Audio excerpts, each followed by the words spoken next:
नमस्कार, मैं प्रेम कुमार। साल के आखिरी दिन रात के 11 बजे आप लोग के लिए यह वीडियो बना रहा हूँ। बनाने का कारण है कि हमें आर्थिक स्वतंत्रता पर बात करनी है। आज हम सबों को राजनीतिक स्वतंत्रता मिली हुई है, पर फाइनेंशियल फ्रीडम मिला क्या? इस बारे में बात करनी है।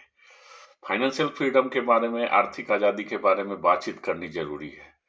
तो दोस्तों, सबसे पहले अमेरिका में जब अमेरिका को आज़ादी मिली, उस समय वहाँ के सेनापति जॉर्ज वाशिंगटन ने जेफरसन साहब से कहा कि हम आज़ाद हो गए हैं, जनता को आज़ादी का मतलब समझाना है, उसका लक्ष्य समझाना है। तो जेफरसन साहब ने आज़ादी का जो मतलब बताया, वह था कि हमें ज़िंदगी चाहिए आज़ाद अमेरिका में, हमें लिबर्टी चाहिए और मुक्ति चाहिए और परस्यूट ऑफ हैप्पीनेस मतलब खुशी की ज़िंदगी जीनी चाहिए।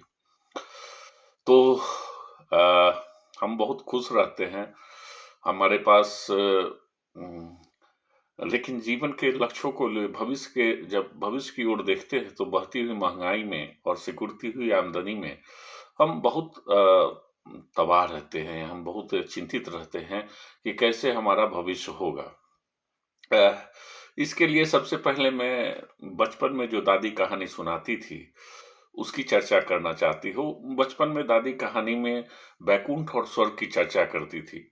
मैंने दादी से पूछा कि दादी बैकुंठ क्या है और स्वर्ग क्या है? क्योंकि जब भी आप दादाजी की चर्चा करती हैं तो कहती हैं कि दादाजी स्वर्गवासी हो गए हैं। उन्हें आप बैकुंठवासी तो नहीं कहती हैं। तो दादी ने अपने लैंग्वेज में मुझे बताया कि बैकुंठ ईश्वर का धाम होता है, जबकि स्वर्ग में भौतिक सुख होते हैं। वहाँ काम नहीं करना पड़ता, इच्छा मात्र से चीज़ों की प्राप्ति हो जाती है और वैकुंठ धाम में लोगों को मोक्ष प्राप्त होता है, मरण के चक्र से मुक्ति मिलती है। आनंद सुख का अनुभव जो हम अपने इंद्रियों से करते हैं, उसका बयान करना आसान है क्योंकि लोग पल-पल पर उसको महसूस करते हैं। तो इसी के लिए मैं कहती हूँ कि दादाजी ने बहुत सारे पुण्य किए थे और जिस कारण से वो स्वर्गवासी हैं और मैं उन्हें वैकुंठवासी नहीं बताती हूँ। तो उसी तरह आज जो फाइनेंशियल फ्रीडम की बात है, शरीर की बातों को समझना आसान होता है। इसलिए हमें आर्थिक आज़ादी प्राप्त करनी है, इसके मायने है कि हम अपना समय बेचकर पैसे कमाना नहीं है। जो ज़रूरत है उसकी पूर्ति हो जाए और हमें अनावश्यक कॉम्प्रोमाइज़ करने की ज़रूरत नहीं हो। क्या आर्थिक आज़ादी कम समय में प्राप्त की जा सकती है? आर्थिक आज़ादी कम समय में जो प्राप्त करने का विचार है, वह एक विचार मात्र है क्योंकि आर्थिक आज़ादी का एक रास्ता है जिससे हम गुज़रते हैं, उसको प्राप्त करने का गुज़रते हैं, वह एक अनुभव है। आर्थिक आज़ादी अनुभव से ही प्राप्त की जा सकती है, इसे केवल विचार मात्र से प्राप्त नहीं की जा सकती है। लोग पूछते हैं कि निवेश क्यों करते हैं? कुछ लोग कहते हैं कि उन्हें इसका ज्ञान नहीं है। मैं कहता हूँ कि आपको निवेश का अनुभव नहीं है, ज्ञान तो मुफ्त में यूट्यूब पर और हर एक जगह मिल रहा है। इन सब बातों का ध्यान रखा जाता है। इन सब बातों का ध्यान रखते हुए मैं आपको इस बात के लिए मोटिवेट करते हूँ कि जब आपको परमानंद की प्राप्ति करनी है, तो परमानंद की प्राप्ति आर्थिक आज़ादी से ही प्राप्त होगी, क्योंकि यह इंद्रियों के द्वारा महसूस की जा सकती है। आप सौभाग्यशाली हैं क्योंकि अभी भारत का समय चल रहा है।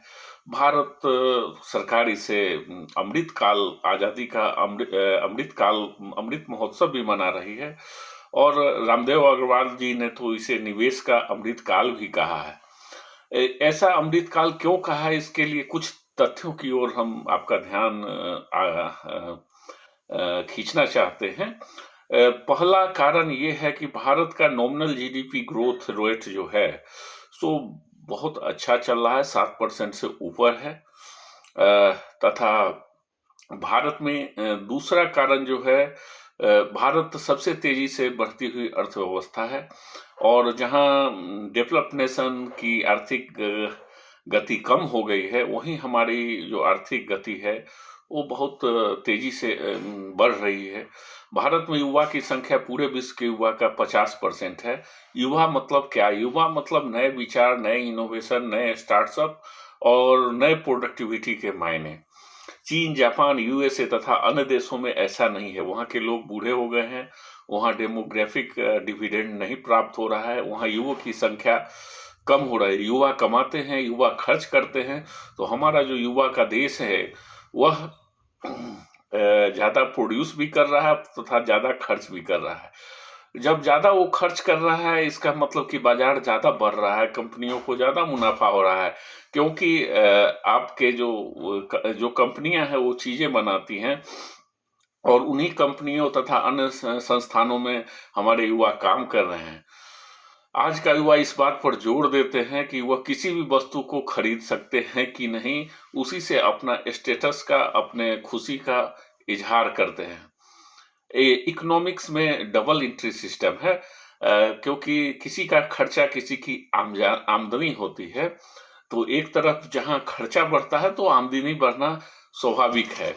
तो भारत के अमृत काल में जो हमारे इसको निवेश का अमृत काल कहना रामदेव जी अग्रवाल का सही है। और इस निवेश में आम आदमी के लिए क्या-क्या एसेट क्लास उपलब्ध है, इसमें सबसे पहला एसेट जो हमारा है, वो बहुत परंपरागत है, वो बहुत दिन से हम लोग उसमें इन्वेस्ट कर रहे हैं, भारत की जनता। और आपको जान के आश्चर्य होगा कि रियल एस्टेट में भारत का सबसे ज़्यादा इन्वेस्टमेंट है। दूसरा इन्वेस्टमेंट गोल्ड में है। इन दोनों का 100% में लगभग 87% रियल एस्टेट और गोल्ड में निवेश है। कहने का तात्पर्य ये है कि 100 रुपया अगर निवेश यहाँ के इन्वेस्टर करते हैं, यहाँ के नागरिक करते हैं, तो 87 रुपया उसमें या तो वो रियल एस्टेट में होता है या सोने में होता है। तो इसके अलावा जो हमारे इक्विटी मार्केट में जो है और सालों साल का जो डाटा बता रहा है, उससे यह प्रमाणित होता है कि सबसे ज्यादा जो रिटर्न मिलता है, वह रिटर्न इक्विटी में मिलता है। और इक्विटी में निवेश करने का सबसे अच्छा साधन म्यूचुअल फंड होता है। तो म्यूचुअल फंड के निवेश जो है आदमी को अनसोचे हुए मुकाम तक पहुंचा सकता है। यह आपको आगे के वीडियो में पता चलेगा, जब मैं एक बार डिस्कस करूंगा सबके बारे में धीरे धीरे। अभी के लिए मैं इतना ही कहता हूं कि इस आने वाले साल का स्वागत हम एक एसआईपी डाल के अपने लक्ष्यों को एक बार फिर से डिफाइन करके, बना के और निवेश करना शुरू करें और संकल्प लें कि जो फाइनेंशियल फ्रीडम को अचीव करेंगे। फाइनेंशियल फ्रीडम को अचीव करने का ये मतलब है कि हम अपने सभी गोलों को, सभी लक्ष्यों को, वित्तीय लक्ष्यों को पूरा करेंगे तथा एक खुशहाल जीवन का निर्माण करेंगे। नव वर्ष की इस शुभकामनाओं के साथ आप सभी को आज के लिए मैं अलविदा कहता हूं और नव वर्ष के स्वागत करने हेतु आप लोग को प्रोत्साहित करता हूं। धन्यवाद।